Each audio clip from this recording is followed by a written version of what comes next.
Hey, it's Ty Crandall with Credit Suite. And if you've ever applied for a credit card, loan, or credit line and been denied, you'd probably be surprised at the reason you actually get denied. And that's exactly what we're going to talk about in this training. By the end of this, you're going to know what lenders and credit issuers really look at to determine if you should be approved for financing and credit and what you can do to have the best chance of getting approved. Hint, it's not the stuff you think it is.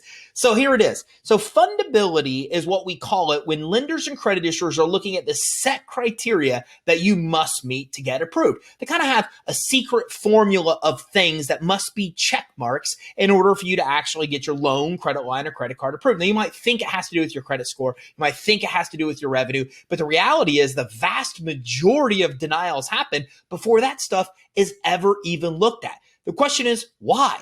Well, think of it like this. Have you ever been exposed to fraud? Okay, a lot of us, especially as business owners, have. I can't tell you how many times in a month people solicit my employees, try to act like they're me to get them to get gift cards on my behalf, right? It happens all the time. There's hundreds, if not thousands, of scams that we're exposed to. Now, imagine being a bank.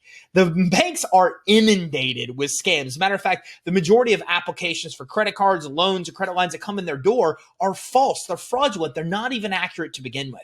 So what's happened as a result is that lenders and credit issuers oftentimes set up their computers to try to look for these things, to try to find these nuances and these incongruencies to use as red flags that the application may be fraud. And that accounts for the vast majority, oftentimes 60 or 70% of funding and credit that is denied because the lender doesn't think you're legitimate. But here's the scary part. A lot of those applications that are denied because of potential fraud, they are legitimate. The credit issuer and lender just found things that you're overlooking in your business that are causing you to get denied. So what are these things? Well, first of all, let's look at your address. Your address needs to be a real physical business address. Now, maybe you work from home and you don't need a real physical office. Well, in that case, you really want to consider an address through a source like Regis, DaVinci, or Alliance.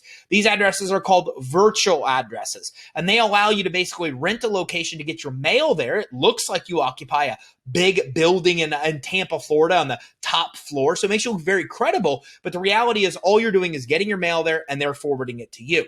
Now, virtual addresses are the second best type of address you can have. They look very favorably on by lenders and credit issuers. You can use a home address, but you need to know they're oftentimes associated with fraud. So that will get you a red flag. And a lot of sources, they're just not going to approve you. There are places like Walmart, for example, that will not issue corporate credit cards to businesses that use their home address as their actual address. What you want to avoid altogether is P.O. boxes and UPS addresses. We see a lot of credit issuers and lenders that will deny you just because you are using P.O. boxes and UPS addresses. And yes, lenders use the same technology we have, which easily determines within seconds exactly the kind of address you're using. Is it a home address? Is it a business address? Is it a P.O. box? But they'll still look at virtual addresses the same as real physical retail locations. It's why they're so valuable to you. But one of the most important things when it comes to your address is congruency. Okay, the number one reason we see loans denied at lenders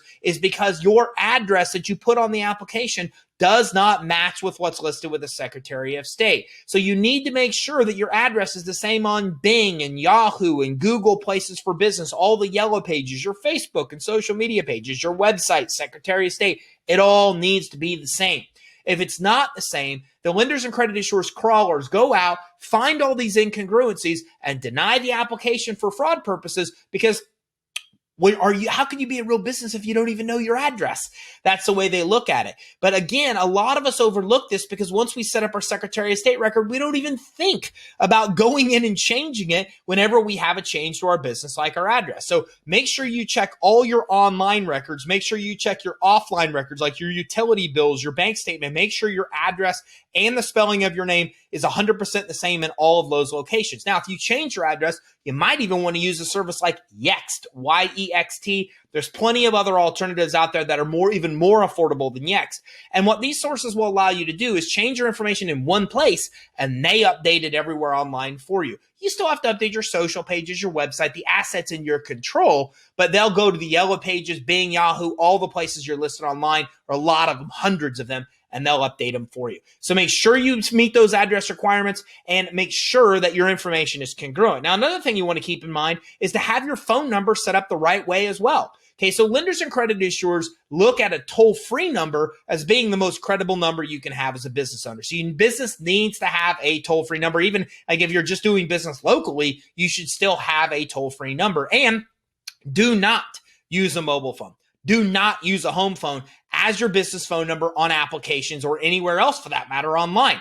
You need to have a real business phone number, or you can use a VoIP or a voice over IP number. Like Ring Central sells them, Freedom Voice, there's a lot of places that do that. Stay away from Google Voice. I don't know why. I can just tell you that a lot of credit issuers deny people because they're using Google Voice numbers. I don't know why, but I do know that it happens all the time. So make sure you get a phone number, make sure it's toll free, make sure it's not your mobile phone, it's not your home phone, and most important, list it with 411. Yes, a lot of lenders and credit issuers have this secret check they look at of whether or not your phone number is listed with 411. And here's why. Because once your business gets big enough, you start getting seen on Google and Bing and Yahoo, and then your phone number gets picked up by 411 organically, just naturally. But you can't go to 411 and list your own phone number. It's impossible. Matter of fact, if you go to 411.com, you might realize they're not even 411. It's two different companies altogether. So 411 is a system set up where you can't give them information. They have to organically pick it up. So a lot of lenders and credit issuers just do this basic search with 411 to establish the legitimacy of your business. Now, you can use a service called listyourself.net, and listyourself.net is the only service I've ever found that will successfully list you with 411. So something to keep in mind there. So make sure that you meet those criteria. There's a lot to do with Fundability. If you want to learn more, like check out our YouTube channel, youtube.com/credit suite. We have tons of additional training on Fundability. The license you have, the way your bank account is set up, the way your website, email address, all these things factor into your Fundability, your ability to get approved. But in this short video, I just wanted to talk more about your address, talk more about the requirements for your phone number to give you the best chance at getting approved for the most money at the best terms. So to learn more and to be able to get approved for the most money at the best terms, make sure you visit us online at creditsuite.com/get funding. That's creditsuite.com/get funding. We ask you a few questions,